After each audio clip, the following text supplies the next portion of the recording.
Aimé Guibert, bonjour. Bonjour.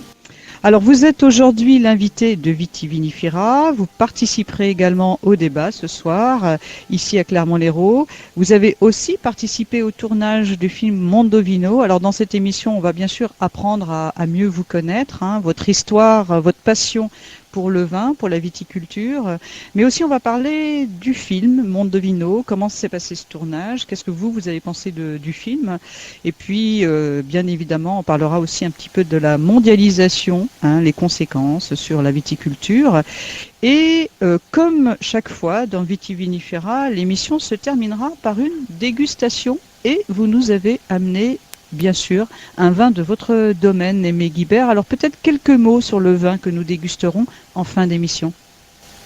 Alors de Magassac, c'est deux vins, c'est deux terroirs. De Magassac sont des vins de terroir qui ignorent complètement toute la littérature moderne sur le vin de cépage. Le rouge est une bouteille qui a plus de 25 ans, qui montre ce que cette vallée du Gassac est capable de dire, qu'elle est capable de faire, des poèmes, des chansons de geste, des chansons de gourmandise qui durent des siècles. Le blanc, par contre, est quelque chose d'étonnant parce qu'il réunit une vingtaine de variétés qui viennent de tout le bassin méditerranéen. Donc les variétés sont assez nombreuses pour disparaître et il reste un vin qui lui aussi est signé de terroir. Aimé Guibert, donc vous êtes propriétaire du Mas Domas Gassac à Agnan. Vous êtes d'origine avéronaise et avant de vous passionner pour la viticulture, vous travailliez dans le cuir. Alors comment est-ce qu'on passe du cuir à la viticulture? Alors comment on passe du cuir à la viticulture? On y passe quand vous recevez un coup de hache sur la tête. Le cuir est une des très vieilles gloires de l'Europe. Le cuir a été pendant longtemps, en France par exemple, un bassin d'emploi tout à fait important. Groslay, Mazamet, Saint-Junien, Chaumont, Millau, c'est à peu près 100 000 ouvriers. 100 000 ouvriers avec de fortes traditions, un remarquable climat social et des performances techniques qui, du Moyen-Âge, arrivent au monde moderne et débouchent dans la grande couture jusqu'aux années 80. Alors en 85, le gouvernement de la République vend quelques caravelles à la Corée et décide d'ouvrir les frontières, de ne plus protéger les bassins producteurs de cuir. Alors ça n'a pas été long, ça a duré 5 ans, 100 000 chômeurs, 100 ou 200 faillites. Mes amis grands couturiers, puisque j'étais en tant que Guibert Frères, nous étions fournisseurs de la haute couture, nous étions à peu près numéro 1 mondial dans les cuirs très fins, couture italienne, anglaise, française. Ça a été évidemment très rapide, ça a été la dislocation et mes amis couturiers, coup de téléphone par exemple de Chevignon, qui était un de mes gros clients, que j'avais moi-même aidé à démarrer. Écoute, mais excuse-moi, mais comment faire? On me propose de produire en Corée, je suis navré, mais je ne peux pas refuser. Je vais avoir des prix de revient divisés par 2 ou divisés par 3 et je maintiendrai mes prix de vente. Voilà, donc du jour au lendemain, en l'espace de quelques années, privation absolue de clientèle, dépôt de bilan, et Millau, qui avait 7 à 8 000 personnes dans le cuir, est devenu un merveilleux bassin de chômage. Voilà, merci à tous les grands décideurs parisiens qui estiment que le développement de l'aviation vaut bien 100 000 vies brisées. La vie brisée de ces ouvriers qui n'ont pas retrouvé d'emploi et qui ont vivoté jusqu'à l'âge de la retraite. Bon, tout ça, évidemment, vu d'en haut, ça n'est rien du tout. Vu d'en bas, c'est un énorme gâchis. Alors pour en revenir à la viticulture, pourquoi vous avez choisi à partir de ce moment-là la viticulture et pourquoi l'Hérault?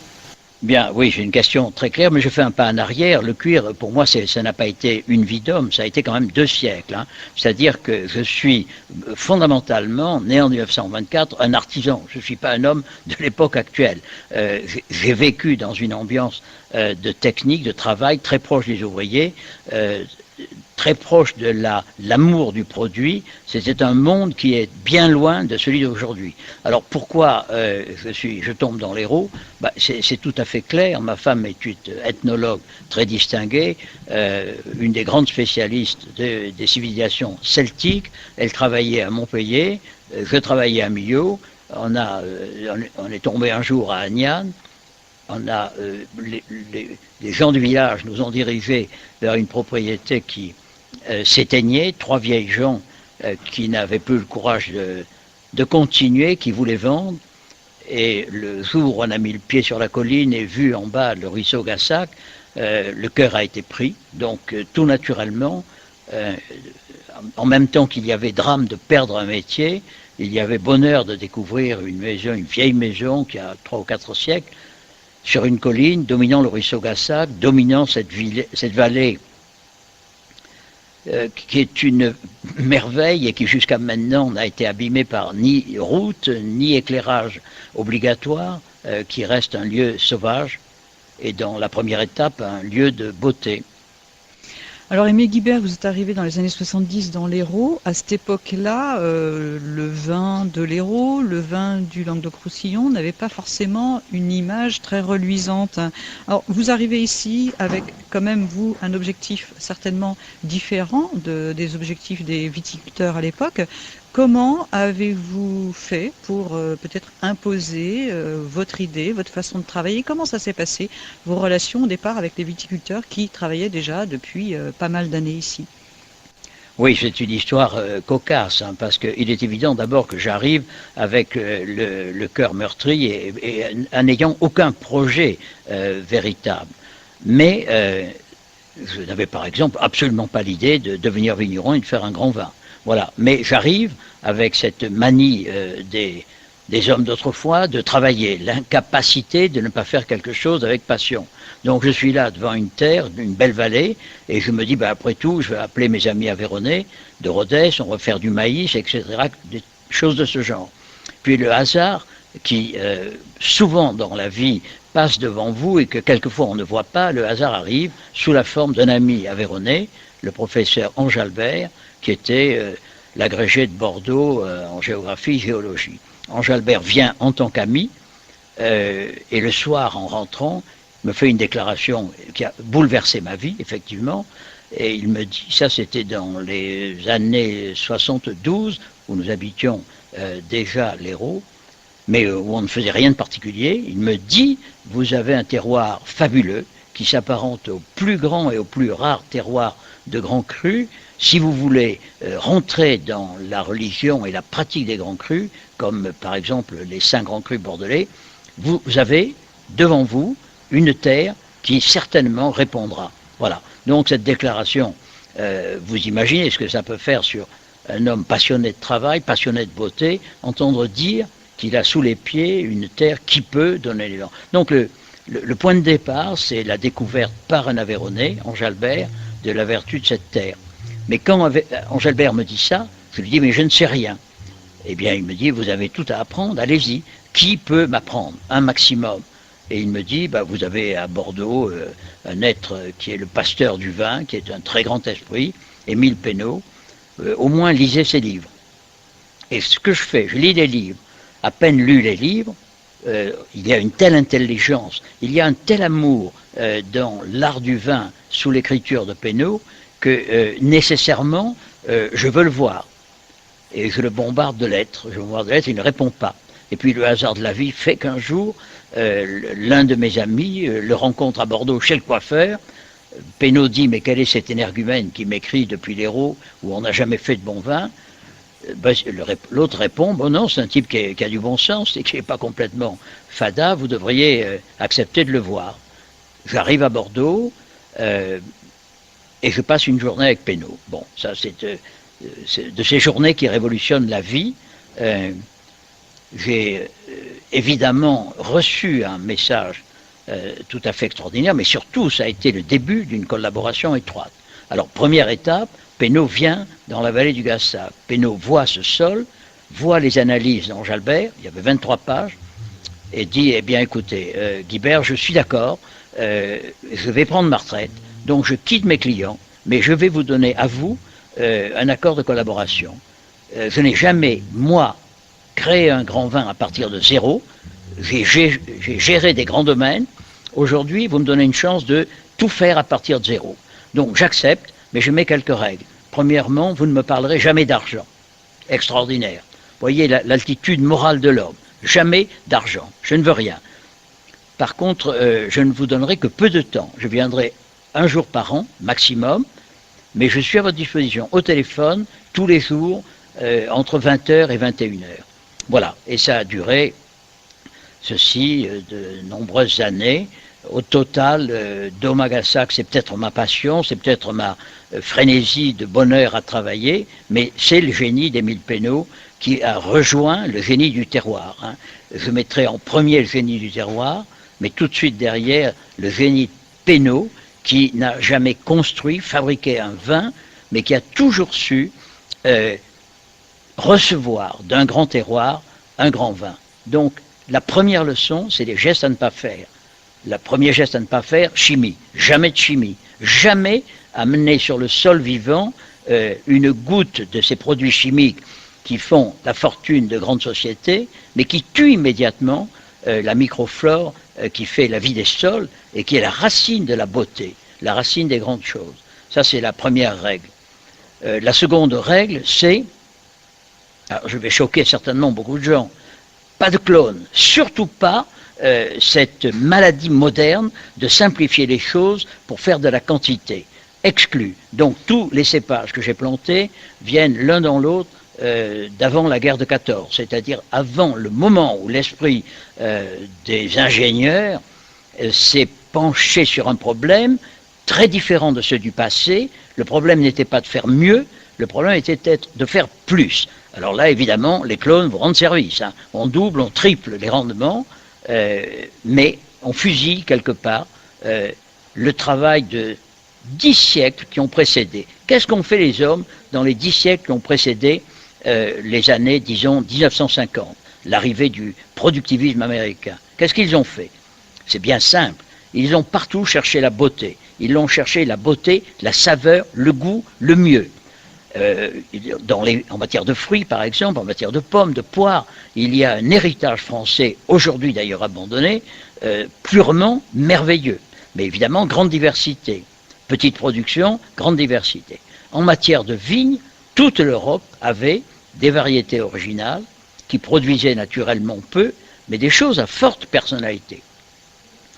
Eh bien, tout ça a été évidemment embarqué par la mentalité moderne, à partir de 50, le plan Marshall, l'arrivée des idées productivistes, qui sont quelque part un naufrage complet d'une société, société de l'art de faire, qui est remplacée par la société de faire de l'argent. Hein.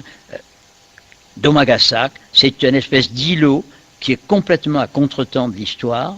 C'est un îlot qui ne voit pas la chimie, ne voit pas les clones, travaille avec des espèces récoltées tout le long du bassin méditerranéen, qui toutes sont des chefs-d'œuvre de l'art paysan de la Méditerranée, et absolument pas des plantes appartenant au siècle où nous vivons. Ça veut dire que, par exemple, sur les terres de Domagasak, les rendements sont très faibles, je suppose, par rapport à ce qu'on connaît ici. Bon, c'est vrai qu'ici aussi, il y a un changement dans la façon de travailler des viticulteurs, mais en vous écoutant, j'imagine que les rendements sont très faibles et que donc vous arrivez à avoir un vin de haute qualité grâce à ce respect total de la nature. Oui, enfin... haute qualité, je refuserais un peu le mot, parce que la vérité, c'est haute personnalité. La qualité, je ne sais pas trop ce que c'est en matière de vin, enfin, on peut se disputer là-dessus. Par contre, le vin que produit Domagasak a une personnalité incomparable. C'est le fruit de cépages qui sont très vivants, très anciens, qui ne font pas effectivement de grosses quantités, on va dire 25 hecto-hectares, 30 quelquefois, 35 quelquefois, mais qui naturellement ne dépassent pas ces quantités. On est en dehors de l'esprit moderne. On est dans l'esprit de relation avec la nature. Qu'est-ce que vous voulez faire? Vous voulez faire des belles choses ou vous voulez faire de l'argent? Les siècles précédents récompensaient les belles choses. Notre siècle actuel récompense évidemment le rendement monétaire. Mais il faut faire attention, c'est une révolution profonde, une révolution dont on n'a pas conscience. Le mot argent, qui est un mot nécessaire, est utilisé actuellement comme une divinité. Si vous ne gagnez pas d'argent, évidemment, vous n'existez pas. Mais c'est monstrueux, parce que la réalité, c'est que l'argent détruit la vie.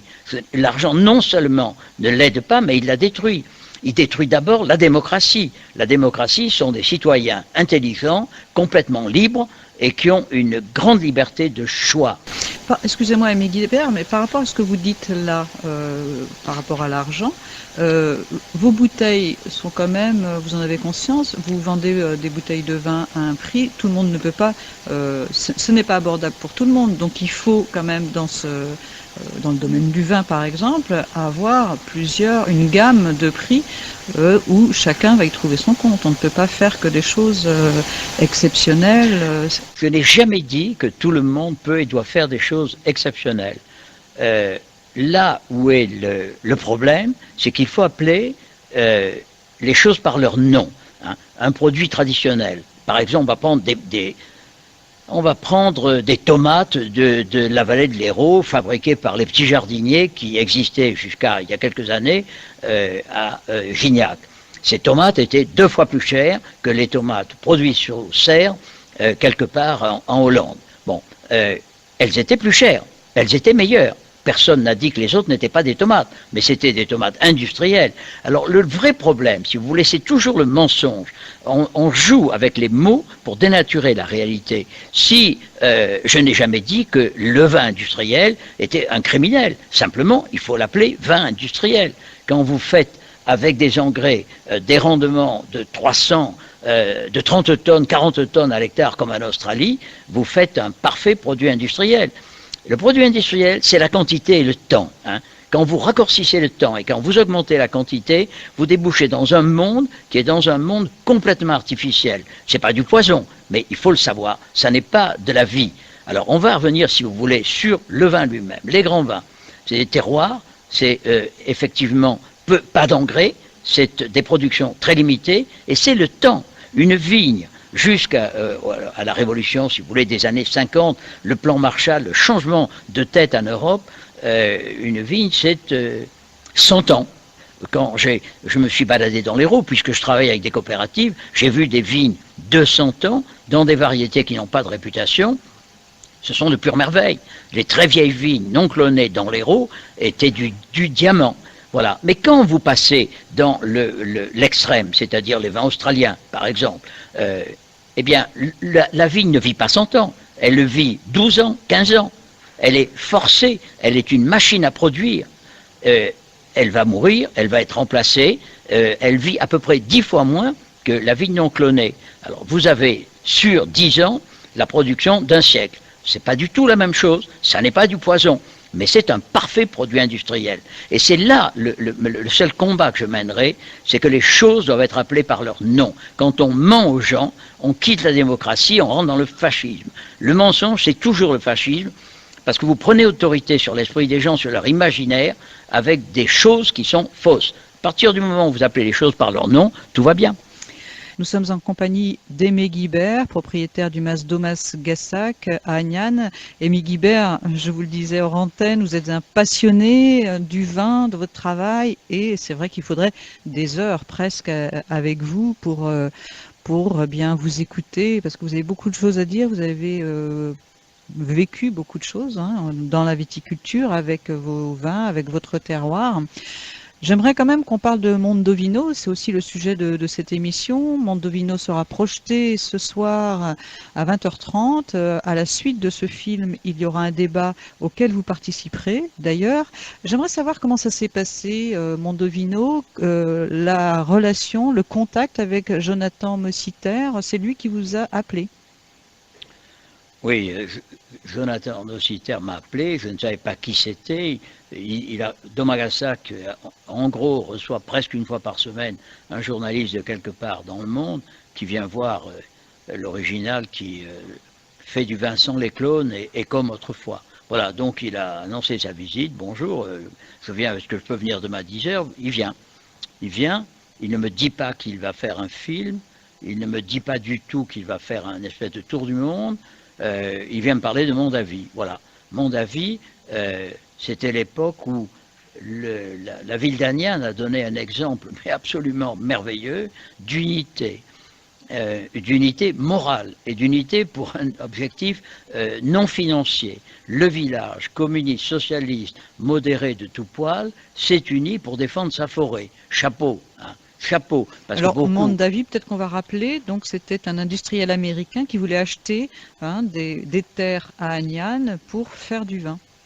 Oui, vous avez raison, mais acheter des terres n'est pas le terme. Non, louer des terres. Il voulait se faire offrir par le Conseil général, le département, à terme 500 hectares, au milieu de la forêt qui domine le village d'Agnan et qui marque l'entrée des Gorges de l'Hérault. Forêt qui est 1 millier d'hectares d'un côté, 1 millier d'hectares sur une autre commune, forêt qui est le poumon du cœur de ce département, forêt qui fait partie de la beauté du paysage à l'entrée des Gorges de l'Hérault, et forêt qui est un lieu de liberté pour tous les habitants de cette région de l'Hérault. Hein. C'est un lieu de promenade, un lieu de champignons, un lieu de chasse, c'est un lieu magique, ça fait partie... disons que les habitants d'Agnan sont riches de 1000 hectares de forêt où ils peuvent se balader, ramasser les champignons, etc. Voilà. Donc, Mondavi avait tout simplement l'intention... alors, pourquoi venir? Ben, évidemment, parce que le nom d'Omagassac, qui est moins connu en France, est un nom mondial. Les crus d'Omagassac, ici, on les met toujours dans une catégorie quelconque.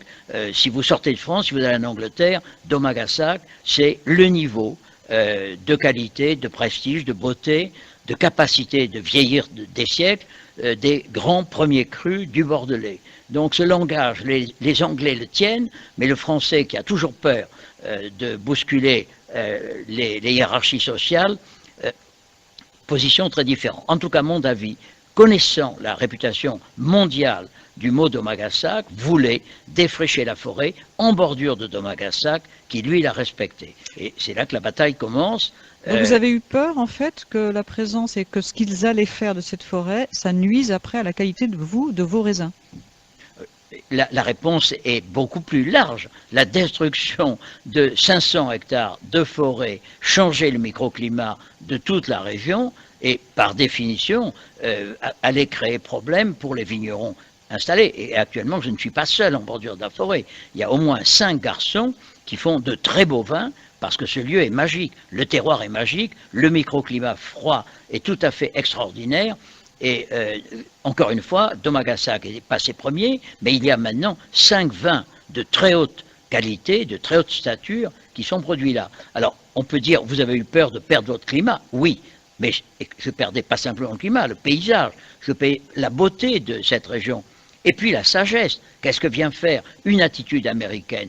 J'ai beaucoup de sympathie pour les Américains en tant que peuple, mais je n'ai pas du tout envie de rentrer dans leur manière de penser les choses, fabriquer pour la quantité, pour le gain, c'est pas ma façon de fonctionner. Donc on est allé au-devant d'un espèce de désastre qui était appuyé par le maire de Montpellier, qui était appuyé par le président du Conseil général. C'était une opération qui avait toute une zone non dite, qui n'a jamais d'ailleurs été mise à jour. En tout cas, le Mondavi arrivait, détruisait la forêt et apparemment ne payait pas, au moins pendant les 5 premières années. Tout ça un peu raide.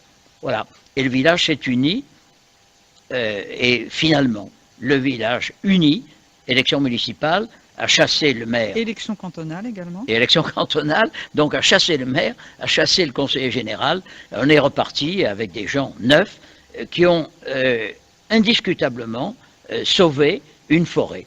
Alors dans ce film, à un moment donné, il y a un œnologue connu en France qui travaille au niveau mondial d'ailleurs, qui a un discours sur les gens d'Agnan, un peu il les traite de rétrogrades, d'avoir laissé passer comme ça une entreprise, des emplois à la clé, etc. Alors qu'est-ce que vous pensez de ce regard extérieur? Les Agnanais seraient des ploucs entre guillemets? c'est tellement grossier et tellement énorme qu'il enfin, n'y a même pas besoin de le dire.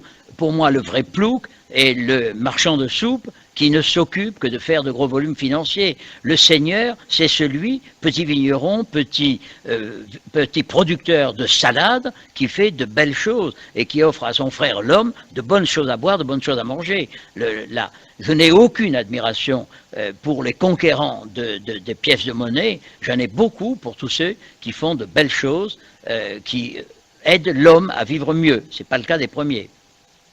Alors Aimé Guibert, vous êtes membre de la Confédération paysanne, donc vous opposez à la forme de mondialisation telle qu'on nous l'impose aujourd'hui. Vous nous l'avez dit, hein, l'argent, bien, c'est notamment un des gros responsables de cette production à tout va qu'on connaît aujourd'hui. Aujourd'hui, les viticulteurs aussi, quand même, ont un problème par rapport à la vente de leur vin. Et donc, face à tout ça, quelles sont les solutions à trouver? Parce que dans l'Hérault, il y a beaucoup de producteurs, il y a des caves particulières qui se créent de plus en plus. On va vers où? On va droit dans le mur? Alors, je ne poserai pas le problème en ces termes, hein, parce que rien n'arrive par hasard. Prenez la France. La France est un pays où un quart de la population est paysan, fait de belles choses, tient le territoire, un état de beauté, un état de richesse. Ça, nous remontons aux années, disons, un peu après la guerre. Ensuite, nous nous tapons deux présidents, Mitterrand essentiellement et Chirac, qui ont pratiquement anéanti le paysage paysan français. Des chiffres. 22,5% de paysans cultivant la terre de France, faisant des beaux produits, faisant des beaux fromages dans les vallées diverses. 30 ans après, 1,5%. Il y a eu anéantissement d'une classe paysanne qui faisait partie de la richesse du corps social français. Ça s'est fait évidemment pas avec des fusils, on n'a pas tué, on a ruiné, mais tout cela est organisé et chassé de leurs terres des gens qui faisait la richesse morale de la France, faisait également son terrain humain.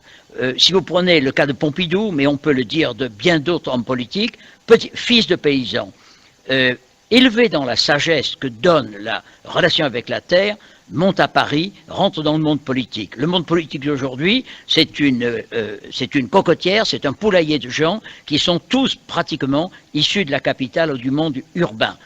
En détruisant la paysannerie, on a aussi détruit une alimentation toujours renouvelée du personnel politique et d'un personnel qui avait une sagesse bien éloignée de son absence actuelle.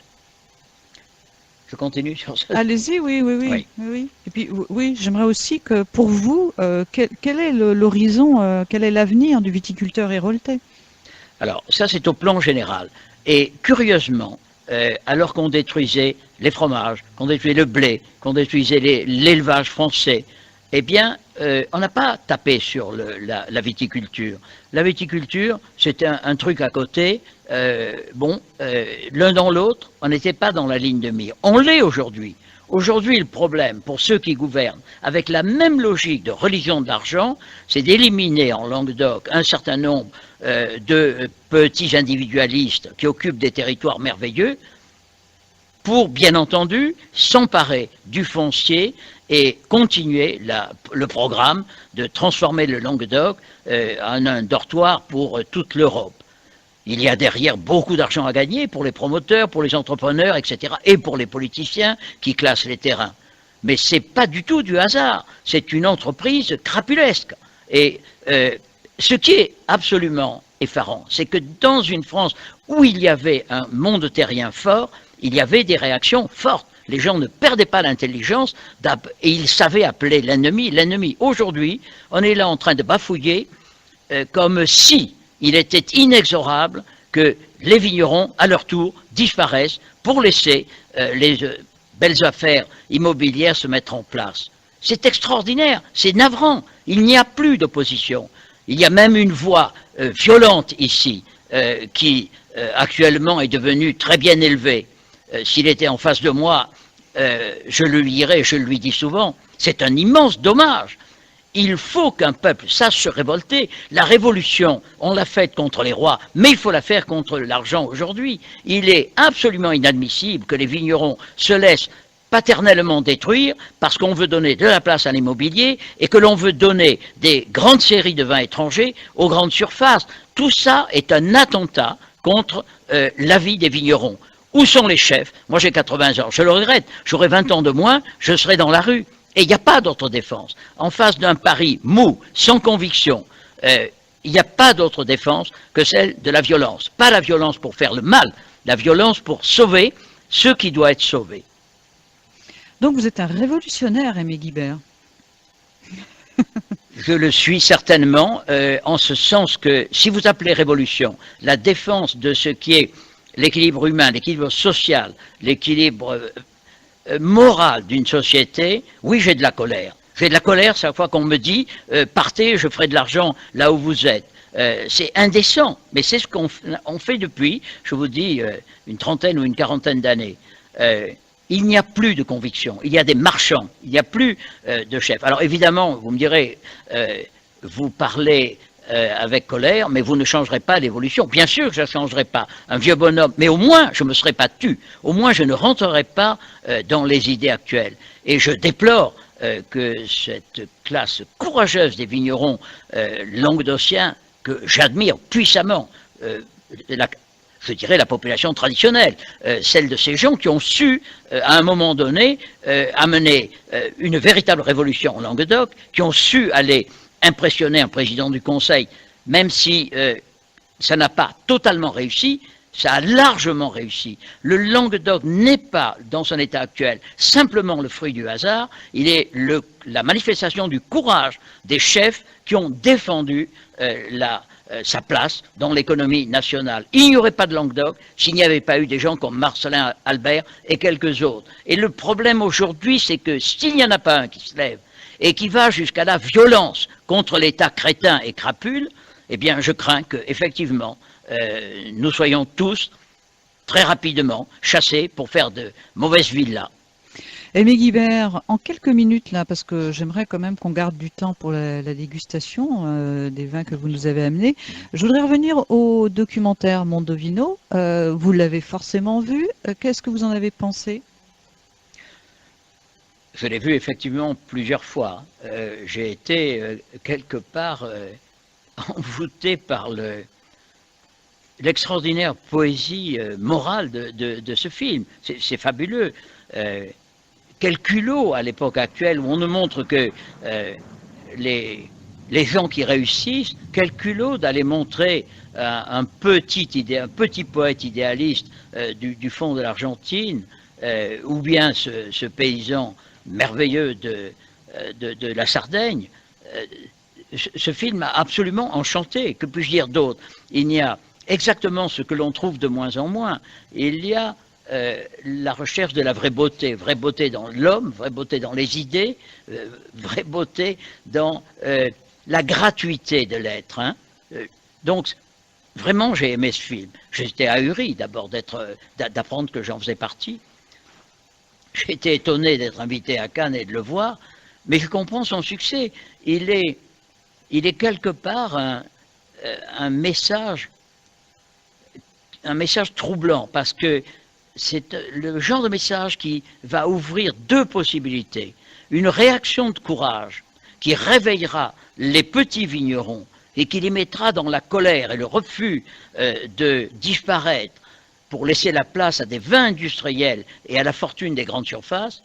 Ça, c'est une des hypothèses. Ou bien, il y aura cette espèce de résignation qui maintenant semble marquer les Français. Bon, on les dépouille, on les abrutit, on leur colle une télévision qui est une effrayante image de décadence intellectuelle. Bon, peut-être vont-ils se résigner. En Languedoc, je pense qu'il y a une chance sur deux, je dis bien en Languedoc, qu'il y ait le départ d'une véritable révolution salutaire pour toute la nation. Hein. Il y a tellement de petits propriétaires encore, il y a tellement de gens qui sont racinés là, et il y a tellement récemment le courage de leur père ou de leur grand-père pour refuser les vérités politiques, que j'ai l'espoir que peut-être quelque part, tout d'un coup, une grande vague de violence positive, de violence pour sauver ce qui doit être sauvé, se lève. Hein, et j'en serai complètement. Vous allez retourner le voir ce soir, Aimé Guibert? Oui, oui. Ah, oui, oui, je retournerai le voir. Quelques amis viennent, mais je retournerai le voir parce que c'est étonnant.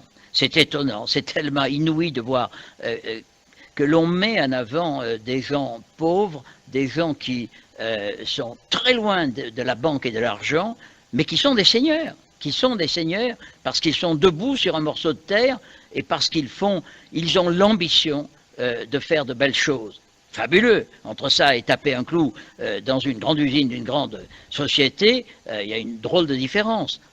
Ce sont des gens qui sont, pour moi, quelque part, le salut de la planète. Donc Mondovino, ce soir à 20h30 au cinéma Alain Resnais de Clermont-Lérault. Et puis, sachez donc qu'Aimé Guibert sera après ici à la salle Georges Brassens pour répondre à vos questions, pour partager avec vous ce que vous avez à dire sur la viticulture dans l'Hérault, ce que vous pensez. Je peux terminer sur une citation. Allez-y, voilà. Aimé Guibert, et puis on passera à la partie dégustation après votre citation. Alors, il y a pour moi beaucoup, je lis énormément, et il y a souvent dans toute cette magnifique littérature française des phrases qui enferment beaucoup de vie. Il y en a une qui me semble, dans ce qui nous concerne, une façon de conclusion. La richesse n'a jamais suffi à faire une civilisation. Merci. Alors c'était une phrase de qui? Eh bien, je vous propose peut-être de déboucher. Alors, on va commencer par le rouge, par le blanc. Par le blanc. Donc, on va déboucher quand même le rouge. Et on va lancer du côté de la régie le générique dégustation. Vous êtes dans Viti Vinifera et nous sommes avec Aimé Guibert du Mas Domas Gassac. Oui, je parle.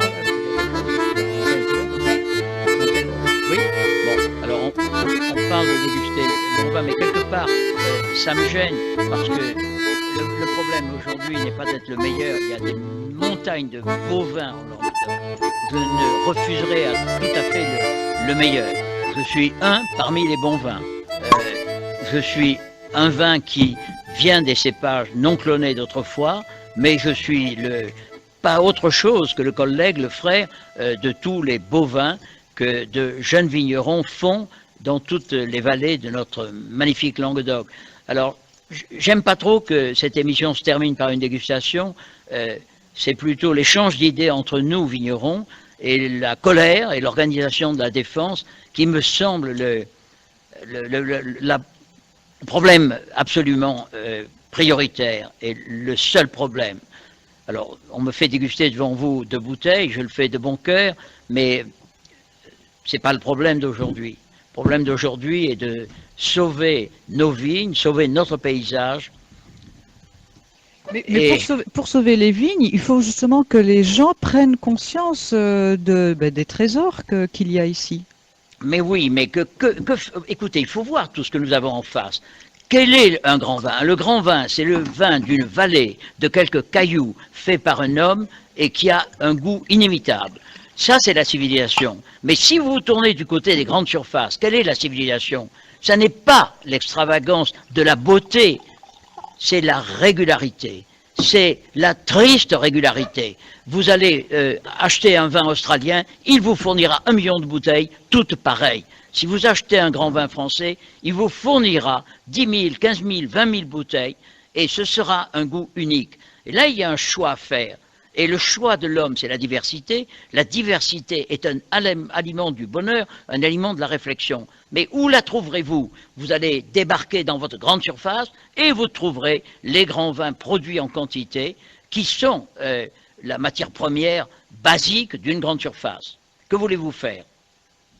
Alors nous accueillons, tiens aussi, voilà, Morcine Diouf, Salut. qui justement a mis en place à Clermont-Lérault la cave au fil du Ouais, vin. ouais, D'ailleurs, je suppose que c'est le genre de travail que ouais. vous saluez, Aimé Guibert. Morcine, Absolument. c'est une magnifique vitrine pour découvrir les diamants dont vous nous parlez, issus du Languedoc-Roussillon. Absolument. C'est le genre d'acte de courage qui remet devant le consommateur tous ces vins en très petite quantité, qui sont de véritables diamants et que l'on ne trouvera plus demain. Donc, dans le combat que je souhaite voir organisé, Diouf est un élément merveilleusement nécessaire. Il fait partie du début de la bataille. Alors, est-ce que vous voulez qu'on donne un peu la parole? Bonjour Morcine. Bonjour Isabelle. On fait goûter votre blanc à Morcine, mais il le connaît, hein, je crois. Alors Morcine, Ah je, bien, merci beaucoup déjà de m'avoir invité à cette émission. Moi j'en profite déjà puisque je suis en face de Monsieur Aimé Guibert pour lui rendre un sacré hommage parce que quoi qu'on puisse dire aujourd'hui, c'est grâce à lui, il faut le dire, hein, c'est pas parce qu'il est là que je le dis, je l'ai eu dit avant qu'il soit là. C'est grâce à lui maintenant qu'on peut parler des vins du Languedoc en bien surtout parce que à l'époque il a commencé, il n'y a personne qui croyait au potentiel du Languedoc-Roussillon justement et que c'était de la production de vins de masse alors qu'il a cru au potentiel du terroir, des vignes qu'il y a dans le terroir et il a pu sortir quand même un vin assez reconnu au niveau mondial. Donc ça c'était une première chose que je voulais lui rendre hommage. Voilà. Morcine, je sais que vous aimez beaucoup justement le blanc d'Omas Gassac. Alors pourquoi vous l'aimez tout particulièrement? Mais parce que il y a quand même quelque chose qu'on ne retrouve pas systématiquement. Il faut savoir aussi qu'on n'est pas une région de blanc, hein. Il faut dire les choses comme elles sont. Donc M. Guibert a quand même pu euh, remettre en question tous ces préjugés justement, disant que dans le Languedoc on ne pouvait pas faire de grands blancs. Parce que maintenant aujourd'hui, si vous savez, les vignerons ont plus axé sur les vins rouges, ils replantent des cépages rouges, alors que du blanc, on peut en avoir selon le terroir où on est, on peut avoir des très très bons blancs. Donc j'adore le blanc de M. Guibert, d'ailleurs que je considère comme étant un des meilleurs blancs de la région, il faut le dire, parce que il y a quand même un travail, on voit quand même qu'il y a un travail en amont qui a été fait, bien entendu, parce que ça part de la vigne, et que M. Guibert nous a amené, et qui fait que maintenant, les jeunes vignerons, justement, commencent à comprendre qu'on peut également faire des très bons blancs parce qu'il y a une belle minéralité, on est sur le fruit et c'est très élégant, hein, c'est vraiment des blancs qui n'ont pas à avoir honte, même si peut-être les Bourguignons vont sursauter, qui n'ont pas à avoir honte des blancs de Bourgogne par exemple, hein. C'est parce que j'adore les vins blancs de M. Guibert, voilà. Aimé Guibert, alors Et les rouges aussi. bien sûr, Aimé Guibert, alors vous avez aussi amené un rouge de 1978. Alors, par rapport à ce que vous dites tous les deux, c'est vrai qu'on a l'impression justement que les vins de l'Hérault, on ne peut pas les faire vieillir. Eh bien là, c'est vraiment la preuve du contraire. Alors, ne parlons pas des vins de l'Hérault parce que ce terme cache la vérité. L'Hérault, c'est pas un vin, c'est 1000 vins. Et c'est une des fortunes de l'Hérault. C'est pour ça qu'il est anachronique par rapport au monde moderne simplificateur, et c'est pour ça qu'il est merveilleux et unique. Vous sautez d'une vallée dans l'autre, bah, pas le même climat, pas le même sol, pas le même type de bonhomme. Donc le Languedoc est par définition le grand producteur des bovins d'autrefois. C'est là, je dirais, sa singularité, et c'est là la raison pour laquelle il faut le défendre, parce qu'on ne remplacera pas, on aura demain des vins d'immenses domaines australiens ou américains, mais ce qui se passe en Languedoc, on ne le reconstruira pas ailleurs. Il faut le sauver, c'est une perle exceptionnelle. Alors, on va parler du rouge. Le rouge, d'Omagassac, première récolte, 78. Pas de clone, pas d'engrais chimiques. La réponse, c'est la réponse de la vigne française traditionnelle. C'est un vin éternel. Ce vin a aujourd'hui 25 ans, il est rouge, il n'a pas de notes tuilées, et il a devant lui une vie qui peut être de 10 ans, 20 ans de plus. Mais ce n'est pas un miracle de Magassac, c'est tout simplement la réponse de l'attitude, du respect de la vie, du respect de la terre. Pas de clone simplificateur, pas de chimie sur le sol, et vous avez des vignes qui durent un siècle, et vous avez des vins qui durent des dizaines d'années, et certainement de l'ordre du siècle. Donc il n'y a rien là qui soit spécifique de Magassac. il y a là la réponse de la viticulture traditionnelle européenne avant toutes les banalités modernes qui sont en train de la détruire. Et c'est grave parce que quand vous banalisez nos vins français, il n'y a plus, alors à ce moment-là, de raison d'écarter les vins australiens ou américains. Ce sont de très beaux produits industriels, ils n'ont pas l'ombre d'un défaut. Simplement, ce sont des produits industriels. Ce ne sont pas des vins. C'est inadmissible de dire que la production faite par machine et des vignes qui vivent très peu, c'est du vin traditionnel. C'est du vin, je respecte le vin industriel, mais qu'il garde son nom, qu'il ait le courage de s'appeler par son nom. Donc ce que représente aujourd'hui Dommagassac, Rouge, 78, 25 ans, c'est tout simplement la réponse de la terre de notre pays quand on fait du vin comme le faisaient les grands-pères, en respectant les règles de sagesse et en ne rentrant pas dans le monde industriel. Alors peut-être qu'on va demander aussi l'avis de Morcine par rapport à ce Dommagassac, donc 78. Quand je lis les cépages, il y a de nombreux cépages à l'intérieur. Je vois, il y a du Cabernet Sauvignon, il y a du Malbec, du Merlot, du Syrah, du Cabernet Franc, du Pinot, du Tannat. Donc un vin d'assemblage avec beaucoup de choses. Mais c'est ce qui prouve encore un petit peu l'esprit d'ouverture de M. Guibert et des gens avec qui il travaille, justement, parce que si vous voulez, jusqu'ici, on nous a dit qu'il fallait garder dans l'encépagement de la région que les Syrah, Grenache, Carignan, Mourvèdre et Cinsault pour avoir un AOC Coteau du Languedoc. Bon, moi personnellement, je ne pars pas sur cette base, je travaille beaucoup plus sur une qualité. Donc, je travaille plus, comme j'ai l'habitude de le dire, avec des artisans. Donc ce travail d'artisanat-là, c'est ce qui reflète justement le travail qu'ils ont fait, M. Guibert, en amenant du Tannat qui nous vient des sud-ouest. On va plus avoir du Tannat dans le Madiran. Des fois, on retrouve même sur certains de ces vins du Zinfandel qui n'est pas un cépage justement autochtone. Donc ce qui fait que tous ces cépages-là qui nous a amené M. Guibert a permis justement aujourd'hui de prendre aux jeunes vignerons qui démarrent maintenant ou qui ont démarré il y a une dizaine d'années, de prendre conscience de la qualité du travail qui doit être fourni en amont au niveau de la vigne. Parce que, comme on dit, c'est vrai que le vin industriel, c'est une chose, mais le vin artisanal, c'est autre chose. Le vin artisanal, c'est ce qu'on boira justement avec des amis qu'on aime bien et qu'on saura prendre beaucoup de jouissance justement à ce niveau-là. Et les vins de M. Guibert aujourd'hui, je ne suis pas là pour faire l'apologie de Dommagassac, mais je veux dire, c'est quand même une preuve palpante du fait que le terroir, le savoir-faire humain, et c'est assez important. Et après, les cépages qui nous a amenés, ça aurait pu être d'autres cépages peut-être qui ne sont pas là. Maintenant, on commence à voir que les vignerons commencent de plus en plus à faire des vins quand même qui sont assez extraordinaires avec des cépages qui ne sont pas justement typiques de la région. Même si, il faut quand même savoir dire une chose, garder les cépages que nous avaient amenés quand même les anciens dans la région, parce que c'est assez important. Je parle du Carignan, du Cinsault, qui se donnent quand même à faible rendement des résultats assez spectaculaires. Merci Morcine, nous arrivons au terme de cette émission. Aimé Guibert, merci. Donc ce qu'on peut dire aussi, c'est que ce soir, il y aura une dégustation de vin proposée ici à la salle Georges Brassens grâce à la cave au fil du vin. Voilà, et avec l'intermédiaire bien entendu de la famille Guibert qui nous ont gracieusement proposé offert des vins pour qu'on puisse les offrir aux gens. Donc ce soir, il y aura les vins de Dommagassac qu'on dégustera. On dégustera toute sa gamme, donc on aura les entrées de gamme, on va dire, vulgairement, et les grandes cuvées qu'on dégustera en blanc, bien entendu. Sinon, il y aura également une tombola où on offrira également aux gens des vins de M. Guibert, bien entendu, tombola gratuite, bien entendu. Que tous les passionnés du vin viennent ce soir ici vous rencontrer. Merci beaucoup, Morcine. Merci, Aimé Guibert. Et puis, je crois que peut-être on peut prendre rendez-vous pour d'autres émissions avec vous, Aimé Guibert. Je pense que votre passion pour la viticulture est tellement grande qu'on pourrait rester des heures à vous écouter. Mais voilà, donc l'heure se termine. Merci beaucoup.